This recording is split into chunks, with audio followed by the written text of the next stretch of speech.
Bien le bonjour mesdames et messieurs, ici Maxime Bizot, fondateur de fiche-droit.com et bienvenue à vous dans cette nouvelle vidéo dans laquelle nous allons parler de l'arrêt Gender de 1930, un arrêt extrêmement important en matière de responsabilité du fait des choses puisque c'est cet arrêt qui a consacré la responsabilité du fait des choses comme une responsabilité de plein droit qui ne requiert donc pas la faute pour être engagée.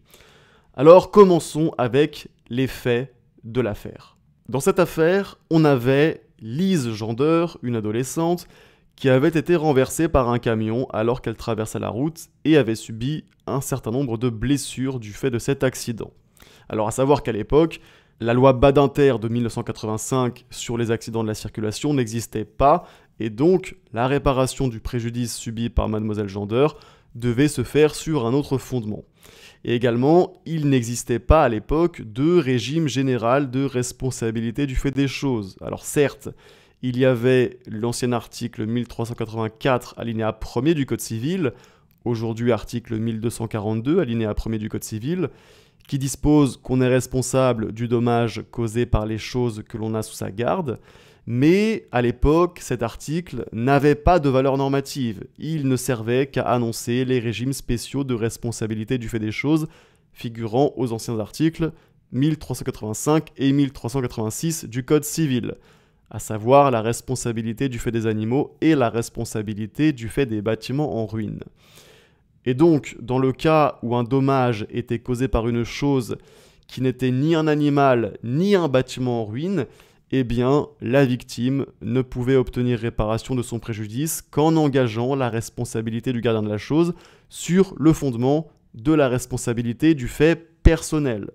Donc, sur le fondement de l'ancien article 1382 du Code civil, aujourd'hui article 1240 du Code civil. Et il fallait donc rapporter la preuve d'une faute du gardien de la chose. Alors, qu'est-ce qui s'est passé dans cette affaire ? Eh bien, dans un premier temps, on a la Cour d'appel de Besançon qui, le 29 décembre 1925, a refusé d'indemniser Mademoiselle Gender. Et pourquoi est-ce qu'elle a pris cette décision ? Eh bien parce que selon elle, la responsabilité du conducteur du camion ne peut être recherchée que sur le fondement de l'ancien article 1382 du Code civil, et requiert donc une faute du conducteur pour pouvoir être engagé. Le conducteur n'ayant pas commis de faute, eh bien sa responsabilité n'est donc pas engagée. Alors, cependant, cet arrêt, il a ensuite été cassé par la Cour de cassation dans un premier arrêt en date du 21 février 1927, dans lequel la Cour de cassation a affirmé que c'est l'ancien article 1384, alinéa 1er du Code civil, qui est applicable au cas d'espèce, et non l'ancien article 1382 du Code civil. Donc ici, la Cour de cassation rend une décision audacieuse, puisque, comme je vous l'ai dit à l'époque, cet article 1384 alinéa 1er, il n'avait pas de réelle valeur normative, et il n'était pas considéré comme le fondement d'un régime général de responsabilité du fait des choses. Alors il y avait bien eu l'arrêt Théphène rendu en 1896, dans lequel, pour la première fois, la Cour de cassation avait considéré que l'ancien article 1384 alinéa 1er du Code civil posait un régime général de responsabilité du fait des choses, mais c'était une décision assez isolée.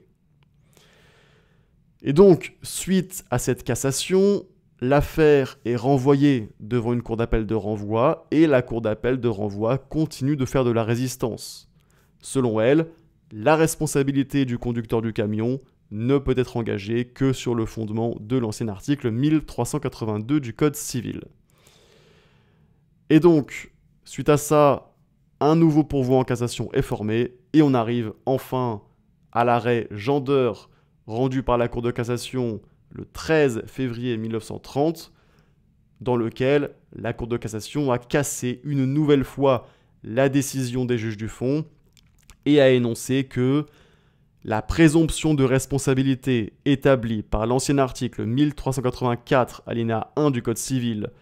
à l'encontre de celui qui a sous sa garde la chose inanimée qui a causé un dommage à autrui ne peut être détruite que par la preuve d'un cas fortuit ou de force majeure ou d'une cause étrangère qui ne lui soit pas imputable. qu'il ne suffit pas de prouver qu'il n'a commis aucune faute ou que la cause du fait dommageable est demeurée inconnue.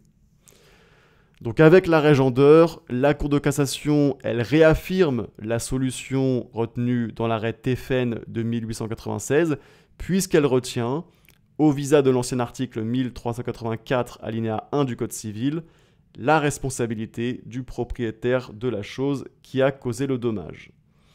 Mais la Cour, elle va cependant plus loin que dans l'arrêt Teffen, puisqu'elle affirme que l'ancien article 1384 alinéa 1 du Code civil est le fondement d'une présomption de responsabilité qui pèse sur le gardien de la chose qui a causé un dommage,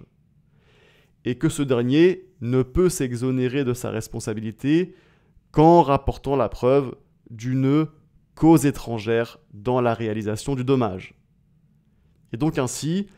le gardien de la chose ne peut pas s'exonérer de sa responsabilité en prouvant son absence de faute. Le fait qu'il n'ait commis aucune faute ne suffit pas à l'exonérer. Et donc, cet arrêt Gender, il forge un régime de responsabilité du fait des choses qui ne requiert pas la faute du gardien pour être engagé,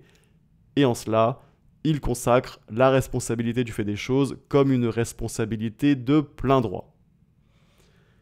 Ceci étant dit, cette vidéo est maintenant terminée, j'espère qu'elle vous aura aidé à bien comprendre cet arrêt Gender. Si c'est le cas, mettez-moi un petit like, ça fait toujours plaisir et ça m'aide à faire connaître mon travail à plus de monde. Et sur ce, mesdames et messieurs, on se dit à très bientôt pour une prochaine vidéo.